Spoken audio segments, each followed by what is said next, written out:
Todavía puedes escribir esa dirección. Todavía existe. La primera vez que alguien la tecleó bien, pensó que se había equivocado. Lo que apareció en la pantalla no tenía ningún sentido. Un servidor de fotos viejo, del tipo que había miles hace 15 años. Basura de Internet.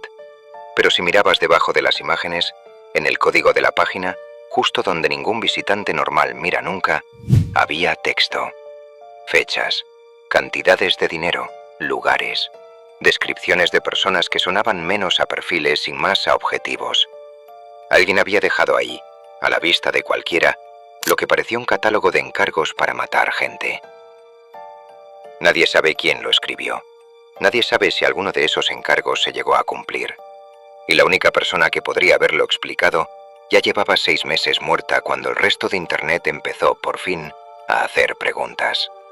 Para entender cómo llegamos hasta aquí, hay que volver al 17 de julio de 2009.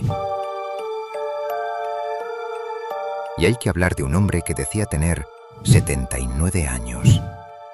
Ese hombre en Reddit se llamaba Religion of Peace. Casi todos lo llamaban Milo. En 2009 Reddit todavía era pequeño, crudo, apenas 4 años de vida. Un lugar donde unos pocos miles de anónimos hablaban escondidos detrás de un nombre de usuario, sin nada más que los respaldara, y donde bastaba con hablar con la autoridad suficiente para que nadie te pidiera credenciales. Milo tenía esa autoridad de sobra. Cuando alguien hablaba de guerra, de armas, de combate, ahí aparecía él, corrigiendo a todo el mundo con un tono que ponía nervioso a más de uno. Contaba que se había alistado a los 14 años, que se había retirado del ejército en 1987 y que ahora, ya mayor, seguía sirviendo a su país desde un campo mucho menos exigente. Una vez lo explicó casi con orgullo, que no necesitaba mucho esfuerzo físico, que a él le funcionaba, que por suerte se trataba de un campo relacionado con la informática. 79 años, y todavía frente a una pantalla buena parte del día, casi todos los días. Es mucho pedirle a cualquier abuelo, pero nadie se lo cuestionaba demasiado, porque Milo siempre estaba dispuesto a seguir contando batallitas, casi siempre con humor negro de por medio. Ese humor negro tenía un límite incómodo. En algún comentario suelto llegó a describir qué tipo de alambre podía matar a una persona. Guarda esa tranquilidad. Va a volver más adelante, aunque no por la razón que crees. También railaba con frecuencia contra el New York Times y contra lo que él llamaba socialismo, y de vez en cuando defendía fumar marihuana, algo que no encajaba del todo con el veterano estricto que se suponía que era. Las piezas de Milo nunca terminaban de calzar del todo. Eso en su momento se leyó como personalidad. Había además una grieta pequeña en su historia, meses antes de todo esto. En mayo de 2008 dijo de pasada, en un hilo sobre las edades de los usuarios de Reddit, que en julio cumpliría 70 años, no 79. En su momento nadie le dio importancia. Fue solo un número que no encajaba con el resto de lo que él mismo había contado durante años. Pudo ser un error de tipeo. El 9 y el 0 están al lado en cualquier teclado. O pudo ser la primera grieta visible en una historia que hasta entonces nadie se había molestado en revisar 2 veces. Milo también manejaba páginas web, y en algún momento, hablando de crimen organizado, soltó una frase que sonaba a broma de veterano cínico. Dijo, para ser exactos, que conocía más de una organización criminal que se beneficiaría de A Dose of Lake City Quiet Pills, una dosis de píldoras silenciosas de Lake City. Nadie le dio demasiada importancia. Todavía no. El 16 de julio de 2009, Milo dejó su último comentario en Reddit. Se quejaba de spam, de subreddits basura que nadie leía, lo de siempre. Y luego, silencio. 13 horas después apareció una cuenta nueva. Se llamaba 2-6. Se registró y entonces publicó. El final de Religion of Peace murió hoy. Antes de seguir, un detalle sobre ese nombre, porque nadie se pone de acuerdo en él. Durante años, la explicación favorita fue que 2-6 venía de la jerga de radio militar estadounidense, donde el sufijo 6 designa al comandante de una unidad. Es una lectura razonable, pero hay otra, menos citada, que encaja igual de bien. 2-6-Hiv es una expresión de la cultura militar y marítima británica, usada para cualquier esfuerzo coordinado, en el que varias personas tiran de algo a la vez. Tiene hasta su propia entrada de Wikipedia. Ni siquiera el nombre de la segunda cuenta más importante de esta historia se sabe de dónde salió con certeza. Y eso, en un caso construido casi enteramente sobre nombres en clave, ya debería decirte algo sobre lo sólido que es todo lo demás. 2A6 decía haber conocido a Milo en el ejército. Decía que Milo le había conseguido su primer trabajo. Y entonces escribió algo que hay que leer tal cual lo escribió, faltas incluidas, porque esa frase es la primera grieta real de todo este caso. Didn't know so many people could like him. 8 palabras. Y ya delatan a alguien que apenas pasó por la escuela. Un supuesto operador de élite, un hombre curtido en la guerra, escribiendo como quien nunca terminó de leer un libro. Guárdate ese detalle también. Porque cuando la comunidad empezó a despedirse de Milo, alguien tuvo una idea simple. Si este hombre manejaba páginas web, ¿por qué no revisar esas páginas antes de que desaparecieran igual que él? Entre los sitios que se le atribuían había uno con un nombre extraño, LakeCityQuietPills.com. En la propia web se anunciaba en letras grandes como This Old Guy's Image Host. A simple vista, nada más que eso, un dominio viejo, imágenes, pero el nombre, si sabías leerlo, ya te estaba gritando la respuesta desde el principio.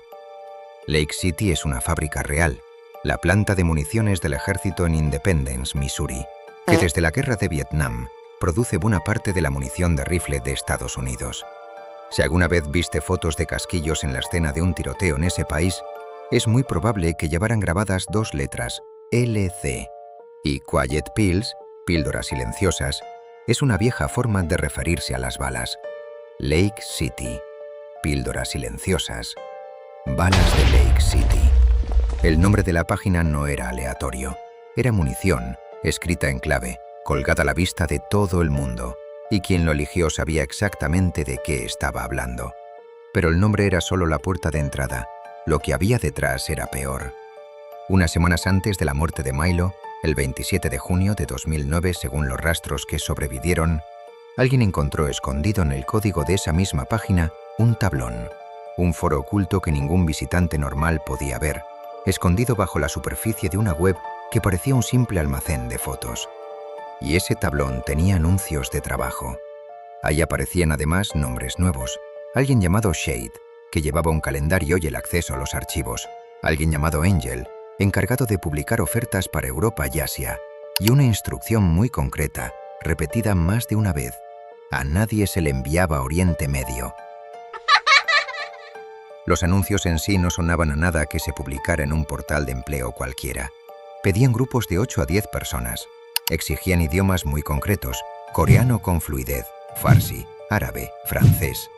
Uno de los mensajes, casi como una cláusula de seguro, prometía lo siguiente: Need Formed Group, Single Up, Gentleman's Agreement, Insurance.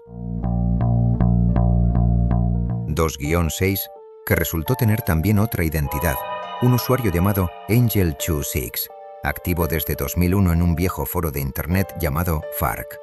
Anunció en ese mismo tablón que había bricado el Iron Key de Milo, es decir, había inutilizado a propósito su unidad de almacenamiento cifrada. Pregúntate esto: ¿por qué molestarse en destruir el disco cifrado de un hombre que ya está muerto si no hubiera nada que proteger? Aquí es donde casi todos los vídeos sobre este caso repiten el mismo error. Te dicen que esto ocurría en la Dark Web, en el rincón más profundo y cifrado de Internet, donde hace falta software especial para entrar. Es falso. LakeCityQuietPills.com estaba en la Internet de siempre, la misma que usas ahora mismo, en este momento. Cualquiera con un navegador normal podía llegar hasta ahí, sin contraseñas imposibles, sin nada. Y eso debería incomodarte más que cualquier otro dato de esta historia. Porque si de verdad esto era una red profesional, gente cuya supervivencia depende de no dejar rastro, ¿por qué dejar el catálogo completo abierto, donde cualquier adolescente aburrido pudiera tropezarse con él una tarde cualquiera? Guarda esa pregunta. Porque en enero de 2010, el cablón volvió a activarse, y esta vez con algo que parecía de nuevo inofensivo: una fiesta. El anuncio hablaba de una fiesta de cumpleaños para el viejo. Reservaba 38 habitaciones en un Marriott. Daba instrucciones muy concretas. Usa un nombre de viaje. No hace falta identificación en recepción.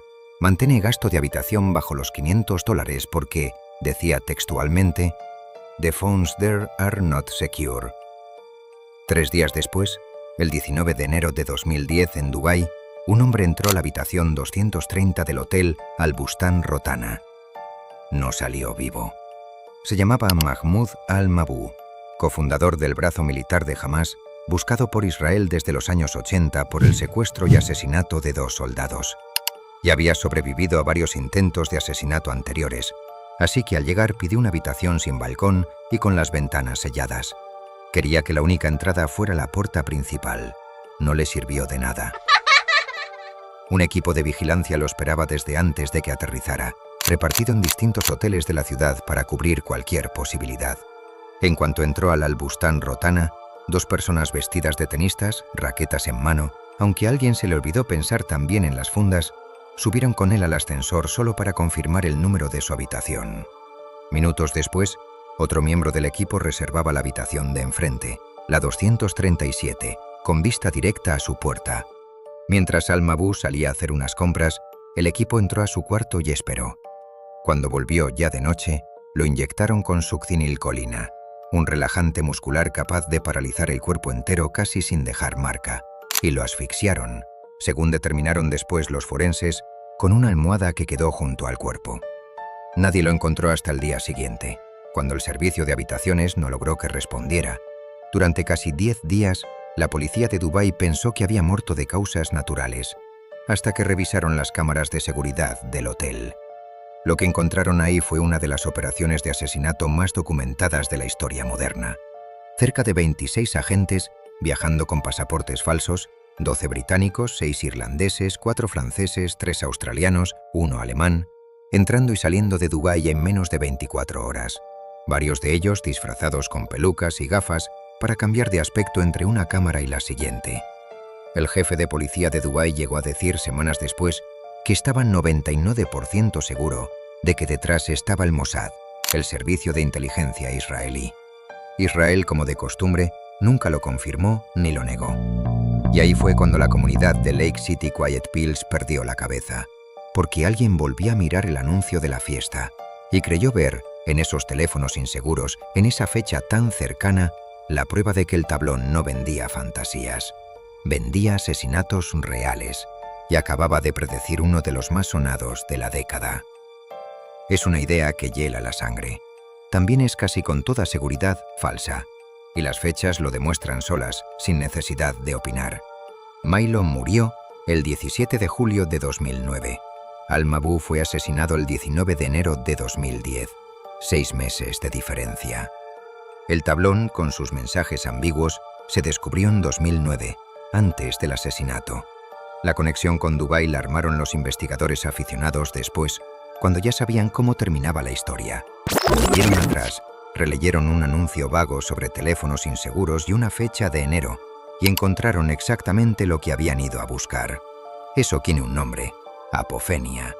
La costumbre del cerebro humano de conectar puntos que en realidad no están unidos, solo porque la figura que forman es demasiado buena como para soltarla. Es el mismo mecanismo que te hace ver una cara en la corteza de un árbol. El cerebro no encuentra el patrón, lo fabrica y después jura que estaba ahí desde siempre. El anuncio no decía Dubái, no decía Hamás, no decía Al-Mabou, decía lo bastante poco como para encajar después con casi cualquier cosa que pasara en el mundo real.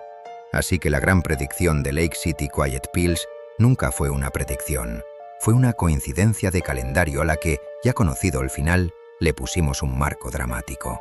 Lo cual deja la pregunta que aparcamos hace un momento: si nadie predijo nada, si el catálogo estaba abierto sin ninguna protección real, si el hombre detrás de la operación escribía como quien no terminó la escuela, ¿qué era esto en realidad?